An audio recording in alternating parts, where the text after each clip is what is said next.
کہ دینی مدارس جس قدر امت پر احسان کرتے ہیں، جس طرح ملک کی سرحد کی حفاظت کرنے والا فوجی شہر چھوڑ کر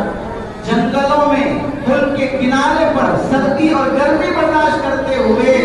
دشمن کو داخل ہونے سے روکتا ہے اور امن کا ماحول یہاں قائم رہنے دیتا ہے، اس فوجی کے لیے حکومت کی طرف سے جو کنسیشن ملتے ہیں، کیونکہ وہ قربانیاں دے کر ملک کے باہر باؤنڈری کی حفاظت کر رہا ہے تاکہ ملک کے اندر امن رہے، ایسے ہی علماء حفاظ یہ مذہب کی باؤنڈری کی حفاظت کرتے ہیں کہ مذہب میں کوئی دشمن گھس نہ آئے، ملک میں کوئی دشمن گھس آئے گا ملک کا امن ختم ہوگا، مذہب میں کوئی دشمن گھس آئے گا مذہب کے ماننے والوں کا ایمان ختم ہو جائے گا۔ یہ مسلمانوں کے ایمان کی حفاظت کرنے والے سرحد کے فوجی ہیں،